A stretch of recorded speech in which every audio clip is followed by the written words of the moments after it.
आशा करता हूं आप सब बहुत अच्छे होंगे। मेरा नाम है सिद्धांत अग्निहोत्री, स्टडी ग्लोस पे आपका बहुत बहुत स्वागत है। आज हम दोस्तों बात करेंगे ग्रे जोन वॉरफेयर की। ग्रे जोन वॉरफेयर क्या है? ये एक अलग तरीके का वॉरफेयर है जो कि आज पूरी दुनिया में चल रहा है।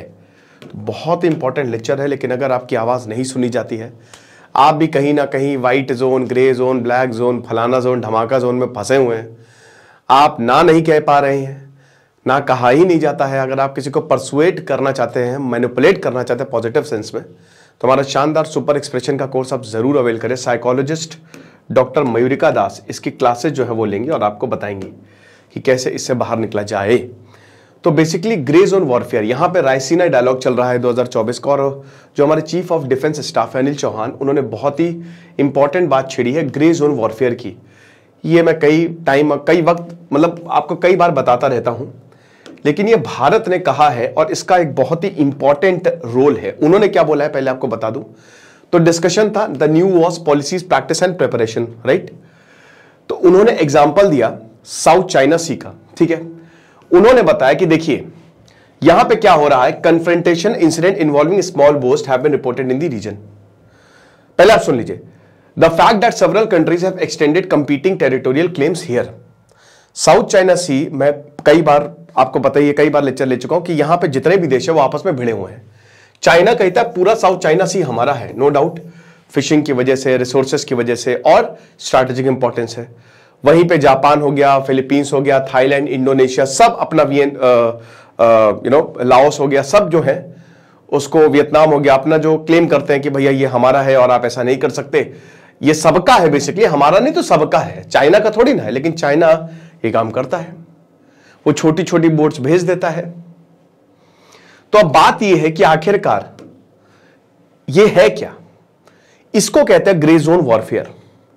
अब ध्यान से समझिएगा, आज पूरी दुनिया की आपको असलियत पता चलने वाली है और आज हम कितने खतरनाक युद्ध में है, युद्ध में ना होने के बावजूद हम युद्ध में है, वो भी आपको पता चलने वाला है।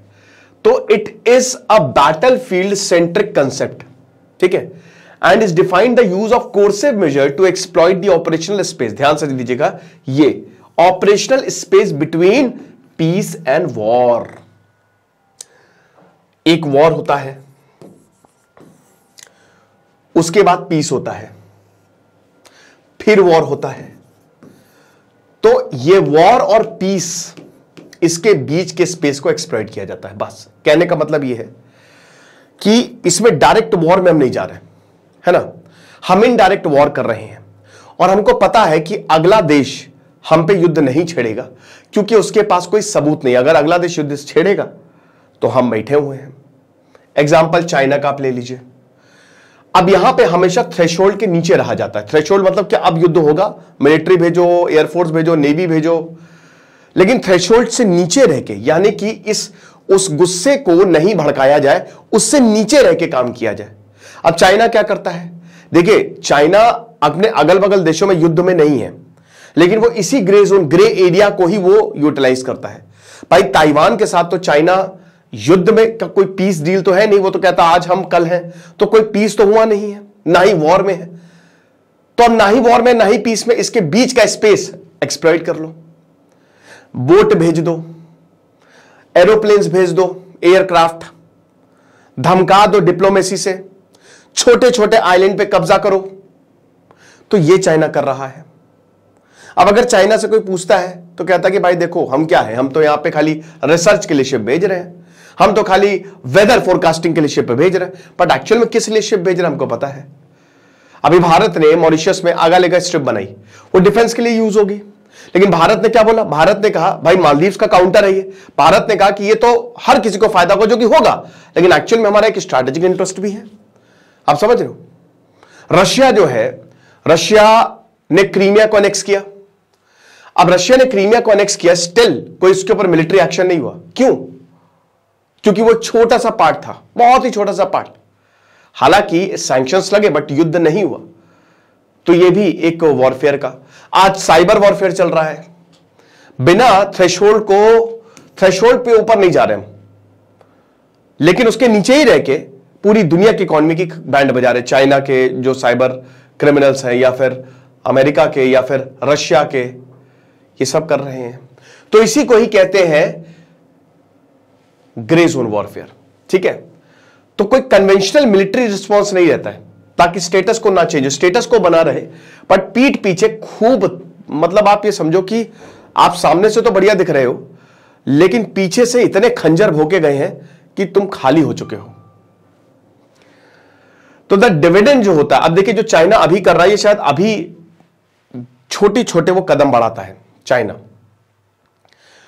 उसका लॉन्ग टर्म इफेक्ट होगा, उसका फल अभी नहीं मिलेगा। और यहां पे जो मेन होता है वो एग्रेसर नेशन, जो मेन जो बड़ा देश होता है, जो एग्रेसिव, जो आगे बढ़ता है, जैसे एग्जांपल के तौर पे चाइना एग्रेसर है, बाकी एग्रेसर नहीं है। चाइना कहता हम तुमको खत्म कर देंगे, खत्म कर देंगे। एक समय जापान एग्रेसर हुआ करता था, एक समय ब्रिटिश एग्रेसर हुआ करता था। अब एग्रेसर मतलब आपके पास है, आप आसानी से दूसरे देश को दबा सकते हो, लेकिन आप इंटरनेशनल प्रेशर की वजह से दूसरे देश को नहीं दबा रहे हो। और फिर चाइना अपने क्लेम्स को लगातार रिवाइज करता रहता है कि अभी तो इतना था, अब इतना लेंगे हम। ये चीज है। मेथड्स क्या होते हैं भाई? सिंपल, इसमें काइनेटिक और नॉन काइनेटिक। नॉन काइनेटिक मतलब जिसमें मूवमेंट, जैसे साइबर वॉरफेयर एक नॉन काइनेटिक मूवमेंट है, ठीक है।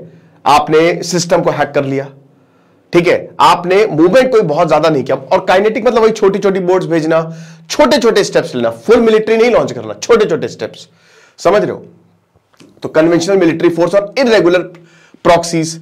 अब जैसे आप वैगनर ग्रुप का एग्जांपल ले सकते हो, ठीक है, या आप पाकिस्तान का एग्जांपल लो, पाकिस्तान का बेस्ट। अब जैसे पाकिस्तान क्या करता है, अपनी मिलिट्री को आतंकवादी का रूप दे देता है और भारत में छोड़ देता है। अब वो उनकी मिलिट्री है इन डिस्गाइज, लेकिन वो कहता है ना ना ना, हम इनको नहीं जानते, हम आते, ये कारगिल में जो लोग आए थे वो हमारे सेना के नहीं थे, आतंकवादी थे। बट सबको पता है उनकी सेना ही थी। वैगनर ग्रुप की अगर बात करते हैं तो क्या है, वो मर्सिनरी ग्रुप है, प्राइवेट ग्रुप है, जिसने रशिया ने जिसको एम्प्लॉय करके रखा हुआ तबाही मचाने के लिए। अब वो कहता है हमारी मिलिट्री थोड़ी ना इन्वॉल्व है। तो प्रॉक्सीज के थ्रू युद्ध छेड़ना, ये भी। सो काइनेटिक वही यूज ऑफ प्रॉक्सीज, और नॉन काइनेटिक वही प्रोवोकेटिव एक्शन, जैसे साइबर अटैक्स हो गए, डिसइंफॉर्मेशन कैंपेन। आप ये देखो कि डोनाल्ड ट्रंप जब जीते थे तो क्या भयानक डिसइंफॉर्मेशन कैंपेन चलाई थी, रशिया ने चलाई थी। रशिया ने भयानक इलेक्शन को मैनिपुलेट किया गया, कैसे भी करके मैनिपुलेट करो। मतलब आप ये समझिए कि डिसइंफॉर्मेशन से वोट आप दोगे ना, अमेरिका में तो वोट दोगे ही दोगे, और एक देश में इलेक्शन, अमेरिका में इलेक्शन पूरी दुनिया पे प्रभाव डालता है कि वहां पे रिपब्लिकन आएगी कि डेमोक्रेट आएंगे। तो इतना ज्यादा डिसइंफॉर्मेशन फैला दो कि पब्लिक कंफ्यूज हो जाए। आप कर सकते हो, ये होता रहा है डिसइंफॉर्मेशन कितने समय तक। मुझे याद है कि जब अभी 10-15 साल पहले व्हाट्सएप एक मैसेज आता था, तब तो व्हाट्सएप नहीं आया था इतना, ठीक है, लेकिन यह है कि एक मैसेज बड़ा सर्कुलेट हुआ था व्हाट्सएप पे कि जनगण मन को यूनेस्को ने सबसे बेस्ट नेशनल एंथम जो है वो घोषित किया है। काफी लोग मानने लगे थे इस पे। मैंने कहा भाई ऐसा नहीं है। तो ये हिसाब किताब है। सो इलेक्शन मेडलिंग हो गया, इलेक्शन गलत करना। वेपनाइजेशन ऑफ माइग्रेंट्स फ्रांस में हो रहा है, म्यांमार में हो रहा है ना, हर जगह हो रही है। और उसके बाद ट्रेड और इकोनॉमिक लीवर्स को, तो ये होता है। जैसे अब रशिया ने अफ्रीका प्रॉक्सीज, भाई अमेरिका में रशिया डायरेक्ट इन्वॉल्व नहीं था, उसने अफ्रीका में बैठे अपने प्रॉक्सीज को ये सब फैला देते हैं पूरी दुनिया में। कहां पे, अच्छा ठीक है, स्विट्जरलैंड में बढ़िया लोग हैं, अच्छे साइबर क्रिमिनल से कांटेक्ट करवाओ, मस्त एग्रीमेंट कराएंगे, पैसा देंगे, बोलेंगे हमारा नाम नहीं आना चाहिए, तुम हमारी तरफ से काम करो, हो गया खेल काम तमाम। 2020 में अमेरिकन इलेक्शन में भयानक डिसइंफॉर्मेशन अब रशिया ने फैलाई थी, ठीक है। रैंसमवेयर रशिया के आपको ज्यादा मिलेंगे, ठीक है। जहां डिक्टेटरशिप है वहां पे, वहीं पे ही आपको ये सब ज्यादा देखने को मिलेगा। रशियन इंटेलिजेंस 2016 में, भाई देखिए 2016 का जो इलेक्शन जो था, मतलब हिलेरी क्लिंटन की ईंट से ईंट बजा दी थी। आप समझ रहे हो, वो मुंह दिखाने के लायक नहीं रही थी। इसी मतलब इतनी भयानक लीकेजेस हुए थे कि क्या ही बताएं। चाइना की बात करें तो अगेन साउथ चाइना सी में ये जो डिस्प्यूटेड वाटर्स, फिशिंग वेसल्स भेजो, फिशिंग वेसल्स, ठीक है, खूब सारी बोट है ना, 100-200 बोट भेज दो, मछली पकड़ने जा रहे हैं। चल खेवारे नहीं या खेवा। अब वो पूछे क्या भाई किधर, कह रहे मछली पकड़ रहे हैं।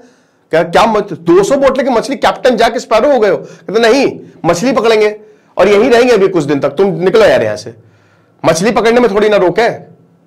तो ये होता है, और वहीं पे फिर धर लेंगे ये लोग, और फिर कुछ दिन बाद मिलिट्री आ जाएगी।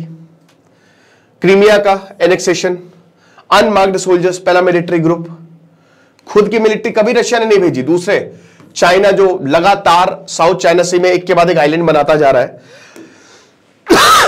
जो भी फालतू के आइलैंड्स हैं जिन पे किसी का क्लेम नहीं है या क्लेम है तो इतना ध्यान नहीं जाता है, चाइना चुप्पे से एक बोट भेजता है, फिर उसके बाद धीमे से पूरी सेना लेके उस पर आ जाता है और फिर वो एक पूरा किला बना देता है, फिर वो आगे बढ़ता है।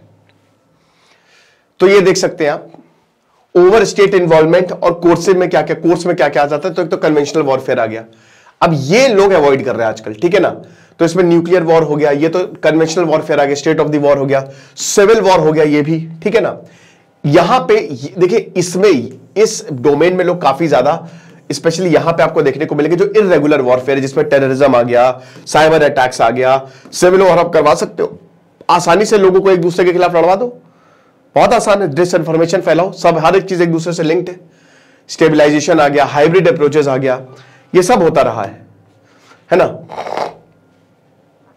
लो में इन्वेंटेड थ्रेट, ठीक है, जैसे इसमें आप प्राइवेट ग्रुप से कुछ भी करवा सकते हो, प्रॉक्सीज का यूज कर सकते हो, नेकेड एग्रेशन में इसमें स्टेट एक्टर्स आ सकते हैं, एनजीओज, रोग स्टेट, बहुत हर एक जैसे भारत में कुछ बैंड ऑर्गेनाइजेशंस हैं, आई एम सॉरी जुकाम है मुझे, तो भारत में कुछ बैंड ऑर्गेनाइजेशंस हैं, तो अब उन बैंड ऑर्गेनाइजेशन का काम क्या है, रेडिकलाइज करना, ठीक है ना, रेडिकलाइज करना, ठीक है। अब वो बोलेंगे हम ऐसा कुछ नहीं कर रहे हैं, नहीं हम तो पाक साफ है, हमने तो ऐसा कुछ भी नहीं किया, लेकिन एक्चुअल में वो क्या कर रहे हैं, वो हेट स्पीचेस दे रहे हैं, वो रेडिकलाइज कर रहे हैं। बहुत सारे ऐसे ग्रुप्स हैं, ठीक है ना, और ऐसे आपको हर जगह देखने को मिलेंगे। तो यही ग्रे जोन होता है, जिसको यही ग्रे जोन वॉरफेयर होता है जिसको यूज किया जाता है, ठीक है। तो ये है, अब इसका असर क्या होता है, सबसे बड़ी बात ये है कि क्यों एक सेपरेट कैटेगरी ऑफ एक्शन है ये। सबसे पहली बात तो the challenge that grey zone warfare poses differ from those of open conflict.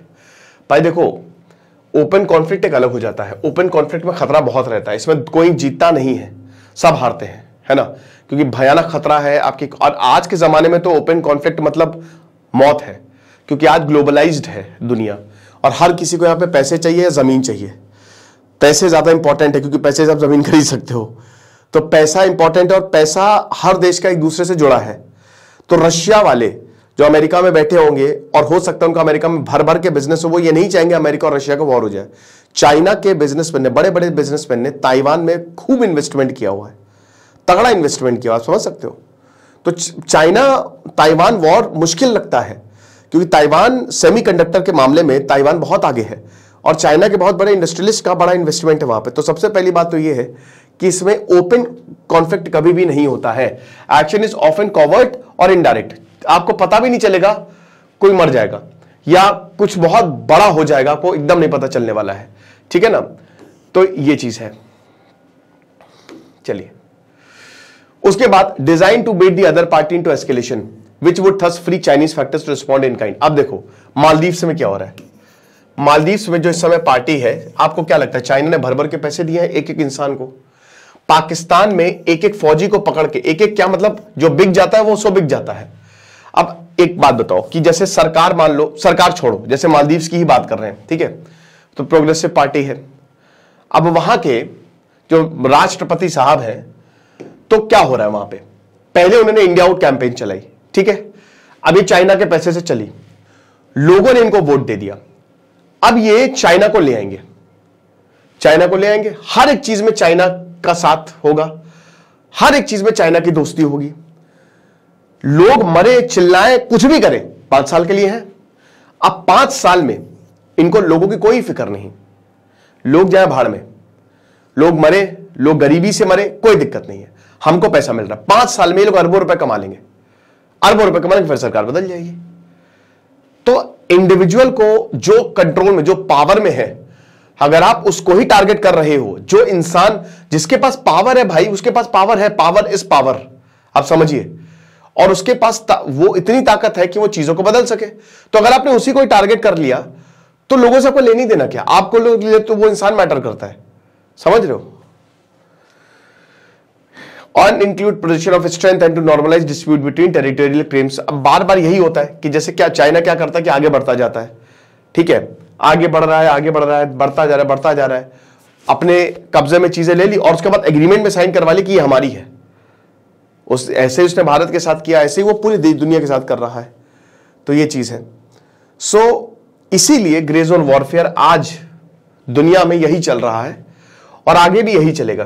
तो भारत को इसके लिए तैयार रहना होगा। खुश रहिए, पढ़ते रहिए। देश से सिद्धांत अग्निहोत्री साइनिंग ऑफ।